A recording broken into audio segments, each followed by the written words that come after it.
அனைவருக்கும் வணக்கம். Libre office ரைட்டரை ஓப்பன் செய்து நமக்கு தேவையான ஒரு டாக்குமெண்ட்டை எப்படி கிரியேட் பண்ணுறதுன்றதை பார்க்க போகிறோம். அதுக்கு லிப்ரே ஆஃபீஸ் ரைட்டரை ஓப்பன் செய்துக்கணும்.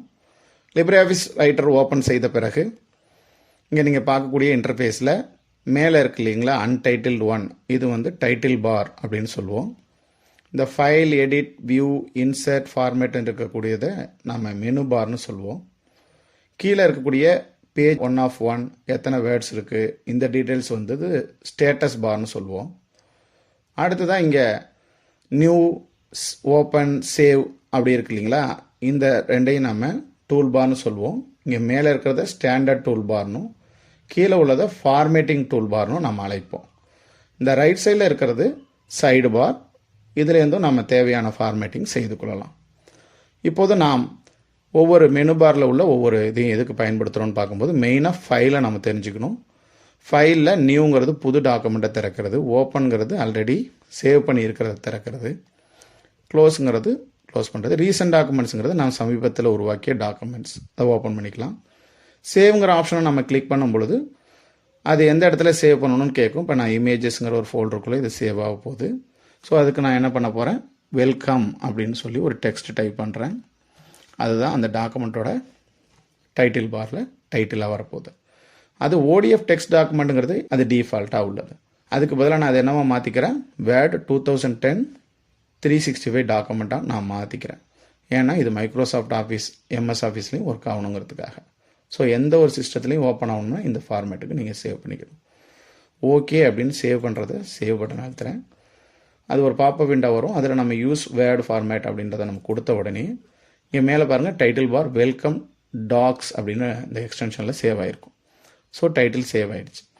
அடுத்தது இந்த ஃபைல் ஆப்ஷனில் சேவஸ்ன்னு ஒரு ஆப்ஷன் இருக்குது. இது என்னென்னா அதே கோப்பையை வேறு ஒரு இடத்துல நம்ம விருப்பப்படுற இடத்துல, இப்போ உதாரணத்துக்கு நான் டாக்குமெண்ட்ஸ்ன்றதை போய்க்கிறேன், அங்கே போய் வெல்கம்ன்றதை நான் சேவ் பண்ணுறேன் அப்படின்னா சேவ் பண்ணிக்கலாம்.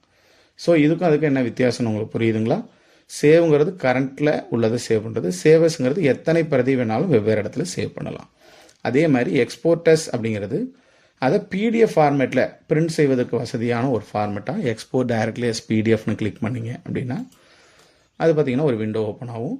அதுக்கும் அதை வெல்கம்ங்கிற தலைப்பு எடுத்துக்கிட்டு நாம் அந்த டெஸ்க்டாப்பில் உள்ள இமேஜஸ்ங்கிற ஃபோல்டருக்குள்ளேயே நம்ம சேவ் பண்ணுவோம். இப்போ பாருங்கள் நமக்கு அது பிடிஎஃப் டாக்குமெண்ட்டாக சேவ் ஆகிடும். சரி, இந்த எடிட் ஆப்ஷன், வியூ ஆப்ஷன் இதெல்லாம் நம்ம ஏதாவது ஒரு டெக்ஸ்ட்டை டைப் பண்ணி தெரிஞ்சுக்கலாம். ரைட், இப்போ நான் ஒரு டெக்ஸ்ட்டை வெல்கம்னு ஒரு டெக்ஸ்ட்டை டைப் பண்ணுறேன். இப்போ இதை ஃபார்மேட்டிங் பண்ண போகிறோம். இப்போ இதை செலக்ட் பண்ணிக்கிட்டேன். அடுத்தது இங்கே உள்ள ஃபார்மேட்டிங் டூல் பாரில் முதல்ல இந்த ஃபாண்ட்டை நான் மாற்றுறேன். இந்த டவுனாரவை கிளிக் பண்ணிங்க அப்படின்னா பல்வேறு ஃபாண்ட்ஸ் வர்றதை பார்க்கலாம். இப்போ இதில் உங்களுக்கு பிடிச்ச ஏதோ ஒரு ஃபாண்ட்டை நான் கிளிக் பண்ணி மாற்றிக்கிறேன். அடுத்தது எத்தனை பாயிண்ட்ஸ் இருக்குதுன்னு பார்த்தீங்கன்னா 12 பாயிண்ட்ஸில் இருக்குது. அதனுடைய சைஸை நான் என்ன பண்ணலாம், அதிகரிக்கவோ குறைக்கவோ செய்து கொள்ளலாம். ரைட், அடுத்து இதில் போல்டு அப்படின்னு ஒரு ஆப்ஷன் இருக்குது. இது அந்த இதை போல்டாக மாற்றும். இட்டாலிக்ஸ் அப்படிங்கிறது லைட்டாக ஸ்லாண்டிங்காக மாற்றும். அண்டர்லைன் பண்ண விரும்பினா இதை நான் கிளிக் பண்ணுறோம். இப்போ எனக்கு அண்டர்லைன் தேவையில்லைன்னா இதை நான் டிசேபிள் பண்ணிக்கிறேன். இதே மாதிரி இதனுடைய வண்ணம் இருக்கு இல்லைங்களா, அந்த லெட்டர்னுடைய வண்ணம் அதை நம்ம இப்படி கிளிக் பண்ணி நம்ம டவுனாரை கிளிக் பண்ணால் நம்ம தேவையான வண்ணத்தை மாற்றிக்கலாம். அடுத்தது அதனுடைய பேக்ரவுண்ட், டெக்ஸ்டினுடைய பேக்ரவுண்டை நம்ம விருப்பப்பட்ட வண்ணமாக தேவைப்பட்டால் வச்சுக்கலாம். இப்போ இது பார்த்திங்கன்னா இந்த டெக்ஸ்ட்டை நாம் எப்படி ஃபார்மேட்டிங் பண்ணுறதுன்னு கற்றுக்கிட்டோம். ஒருவேளை இதை செலக்ட் பண்ணி ஃபார்மேட் ஆப்ஷன்லையும் போய் நம்ம என்ன பண்ணலாம், டெக்ஸ்ட் ஃபார்மேட்டிங்கில் இந்த ஆப்ஷன்ஸ் எல்லாமே இருக்கும். இதில் இந்த ஏங்கிறது இன்க்ரீஸ் பண்ணுறது, ஏ மைனஸ்ங்கிறது டவுன் ஆரோங்கிறது குறைக்கிறது. இதை கண்ட்ரோல் ஆப்ஷனை யூஸ் பண்ணி நம்ம பெருசாகவும் சின்னதாகவும் மாற்றிக்கலாம். ரைட்டுங்களா? ரைட், இப்போ இந்த எடிட் ஆப்ஷனில் பாருங்கள், அன்டூ அப்படின்றது இப்போ நான் கிளிக் பண்ணோன்னே என்ன நடக்கும் அப்படின்னா நாம் இந்த கலர் மாற்றணும் இல்லையா, அதை அன்டூ ஆகிடும். இதே எடிட் ஆப்ஷனில் போய் ரீடூ அப்படின்னு போனால் பாருங்கள் அந்த கலர் மாற்றினது திருப்பி வந்துடும். அப்போ அண்டுங்கிறது ஏற்கனவே செய்ததை பதிலாக நீக்கிறதுக்கும், ரீடுங்கிறது திரும்ப செய்கிறதுக்கும் பயன்படுது. ரைட்டுங்களா? அடுத்தது இந்த ஃபார்மேட் ஆப்ஷனில் நாம் என்ன செய்கிறோம் அப்படின்னா டெக்ஸ்ட் ஃபார்மேட்டிங் அப்படிங்கிறத செலக்ட் பண்ணுறோம். இந்த டெக்ஸ்ட் இருக்குல்லையே அதுக்கு ஷேடோ கொடுக்கணும்னா இந்த இடத்துல நம்ம கிளிக் பண்ணி ஷேடோ கொடுத்துக்கலாம். லைட்டாக ஒரு ஷேடோ, அவுட்டர் ஷேடோ இருக்கிறத நீங்கள் பார்க்கலாம்.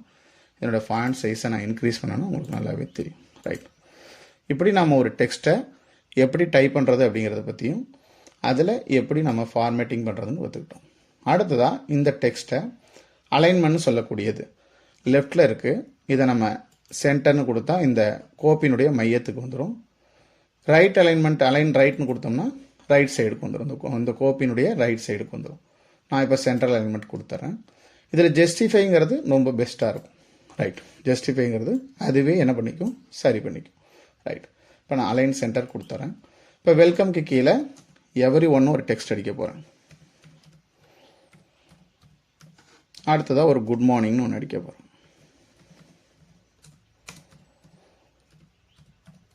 இப்போ இது எல்லாத்தையும் ஒரு புல்லட்டின், அதாவது ஒன்று மாற்றி ஒன்று ஒரு புள்ளி வச்ச மாதிரி கொண்டு வரணும் அப்படின்னா இந்த பாருங்கள் ரெடிமேடாக புல்லட்டின் இருக்கும். இதை கிளிக் பண்ணும்போது பாருங்கள் அதுவே புல்லட்டின் இருக்கிறத பார்க்கலாம்.